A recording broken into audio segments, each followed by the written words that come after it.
about the legal question, well, that's just a whole other nightmare. Because there's absolutely no science, logic, or humanity behind the drug laws. There's absolutely no reason why heroin should be illegal and tobacco should not be. Tobacco is far more dangerous to your health, unless you overdose. Alcohol does far more damage to the body and the organs and the brain than heroin will. Now, this is a shocking fact, but it's simple science. So, by what logic did we decide that this is going to be illegal and be punished by draconian punishments, and people will sit in jail if they've been caught in possession of marijuana 3 times, 3 strikes and you're out, and you're going to be in jail for the rest of your life? Whereas you can advertise alcohol in Super Bowl and people can go out drinking and and that's perfectly legal. What sense are we actually making? So the whole issue of drug addiction is beset by mythology. Now let me come back to the social question. So here's a quote from, well, let me read you a couple of quotes. I mentioned the genetic argument, and let me just point out to you that studies of both animals and human beings have shown that even if you're born with certain genes that can predispose you to addiction, it's the environment that'll decide whether you'll be addicted or not. So if you're a monkey born with a certain gene that protects you from the sedative effects of alcohol, so you can drink a lot of alcohol and really enjoy it and not get tired or uncoordinated. So these monkeys are predisposed to be addicted to alcohol, but if these same monkeys are brought up by their mothers, that gene is turned off. It's turned on only in those genes that are brought up away from their mothers in the peer group.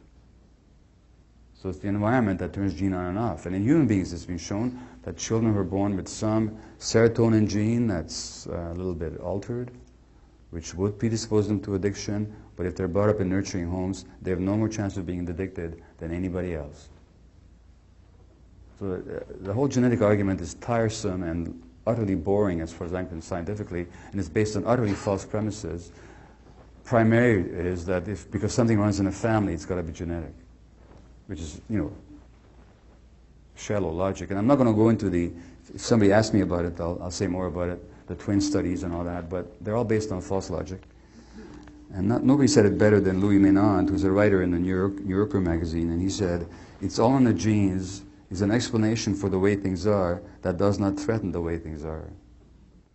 Why should anyone feel unhappy or engage in antisocial behavior when that person is living in the freest and most prosperous nation on earth? It can't be the system. There must be a flaw in the wiring somewhere. Now, if you actually look at the system, there's another quote I'd like to offer you. This is by Hubert Selby Jr., who's an American author who died some years ago, but in his preface for his wonderful addiction novel, Requiem for a Dream, which is also a great movie, by the way. It's the most harrowing addiction film you'll ever see. Ellen Burstyn, just magnificent in it, and Julia Roberts got the Academy Award for Pretty Woman that year.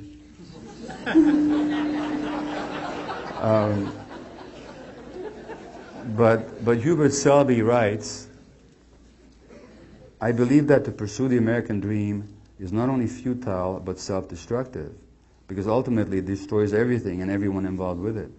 By definition it must, because it nurtures everything except those things that are important: integrity, ethics, truth, our very heart and soul. Why? The reason is simple. Because life is about giving, not getting. Life is about giving, not getting. So as soon as you buy into that ethic of materialism, my next book, just about to write it, it's going to be called Toxic Culture. As soon as you buy into that, you're isolating yourself from your true nature and from social connection. And you're setting yourself against everybody else.